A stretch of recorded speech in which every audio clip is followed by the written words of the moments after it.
Beginning in the 1920s, psychiatrists embraced a new group of procedures that claimed to work by creating intentional damage to the brain. Manfred Sokal had this notion that he could kill just the bad brain cells, that somehow we have good brain cells, we have bad brain cells. So if you give people enough insulin, you kill those bad brain cells, and if the person survived this epilepsy, they would be better off for it. Despite severe convulsions and an insulin shock death rate of 5%, Sokal pointed to his patient's childlike state and declared his treatment a success.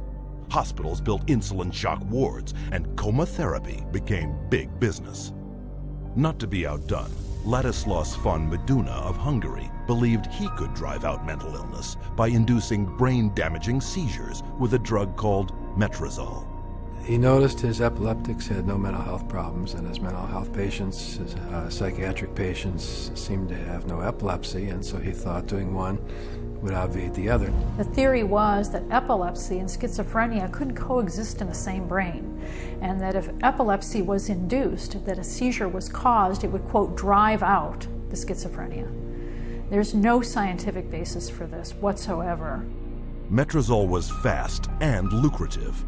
In a morning, a single psychiatrist could chemically shock 50 patients into a docile and manageable state. By 1939, metrazole was so popular with psychiatrists and staff, it was used in 70% of American hospitals and in almost every other country in the world.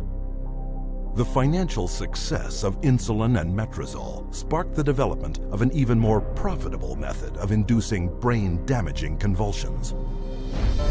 How is electric shock therapy done? We use these electrodes. We place them on the patient's head like this, and then by means of this machine, we pass a controlled electric current through the brain, just for a fraction of a second. The patient doesn't feel it. The story behind this miracle cure began in a Roman slaughterhouse. In Italy, in 1938, two Italian psychiatrists decided to observe that before slaughtering pigs, in order to make the pigs more docile, they would apply electrodes to their temples that were hooked up to wall current, and that this stunned the pigs, but it didn't kill them, and they could then slaughter them. Well, this gave them the encouragement to try inducing convulsions with electricity.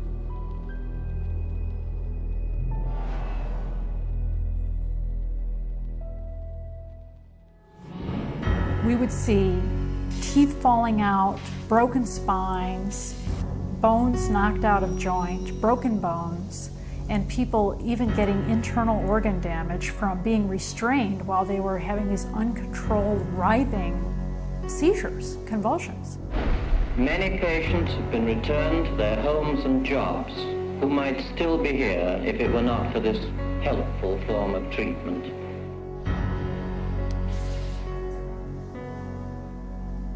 Having successfully sold brain damage as a cure, psychiatrists searched for even more precise ways of targeting the brain. This was jump-started in 1848 when an explosion blew a steel rod straight through the head of Vermont railway worker Phineas Gage. While Gage survived, his personality was dramatically altered.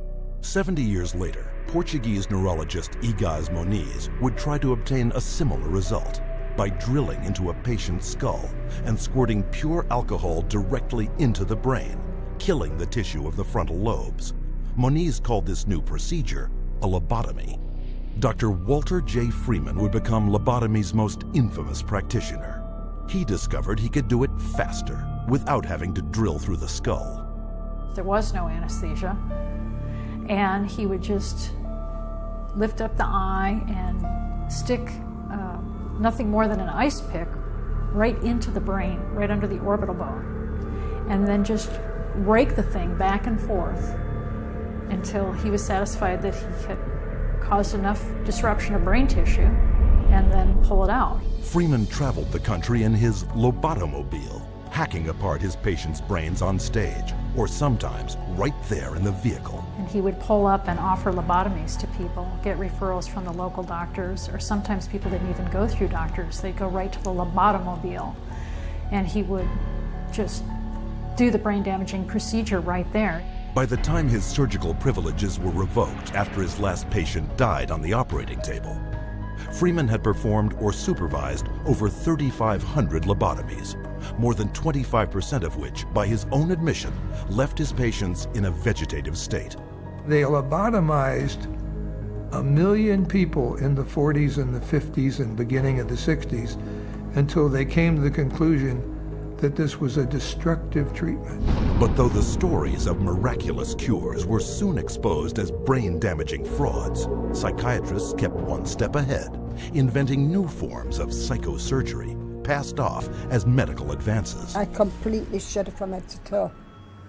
And that's what I heard in my head when he drilled something in my brain. Northwest, actually, of the centre hole. I'm sorry I had to do that. Yeah, why did you have to do that? I went, oh, funny, and all. Did you? My head all shook inside. Oh dear. Oh, my head shook inside. Yes, all right. Everything shook, the eyes, everything, the teeth. Oh, that's wrong. That was grievous bodily harm done to my brain. And nobody has the right anyway to play God with somebody's brain. The whole operation took about 8.5 hours, and they kept me awake for every second of it, and I remember every second of it. And I still remember it to this day because I have this operation every day of my life. Whether I like it or not, I have it. Psychiatrists still tout the benefits of psychosurgery, a treatment that earns them $3.1 million annually. But in the wake of lobotomy's tarnished reputation, psychiatrists were quick to push electroshock back into the spotlight. Renaming it electroconvulsive therapy, they now give patients anesthetics to squash their screams and paralyzing agents to avoid watching the writhing of agony. The main misconception that people have about ECT is that it's new and improved. The new and improved refers strictly to these cosmetic improvements because, in fact, they make it easier on the witnesses. The person isn't shaking all over the table. They're paralyzed now. It isn't new, it isn't improved, it is worse. Every 10 years or so, there tends to be, first of all, a denial that it causes any harm. Secondly, an acknowledgement that it might have caused harm, but here's a whole new approach, and now this one is blameless, without any research to back it up. The ECT machine can produce anywhere from 50 to 400 volts. It's the kind of energy that we use for industrial machinery that might be in a steel mill or a printing press, some large piece of machinery. It's an extraordinary amount of energy, and it causes a great deal of damage.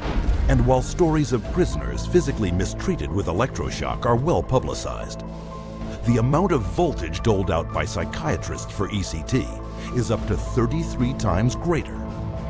And that damage is most often targeted at the most vulnerable. 2/3 of those who receive electroshock are women. Given such diagnoses as premenstrual syndrome, menopausal disorder, or postpartum depression. Half of electroshock patients are elderly. Once they become eligible for government health care at age 65, twice as many American seniors receive ECT than at age 64. And what does this all add up to? 100,000 dead, and countless others so brain damaged they have no hope of ever recovering a normal life. For a total of $12 worth of electricity, psychiatrists in the United States alone rake in $1.2 billion. But the next miracle cure psychiatrists added to their arsenal made them more money than ever before. For it was faster, cheaper, and could potentially turn men, women, and children into patients for life.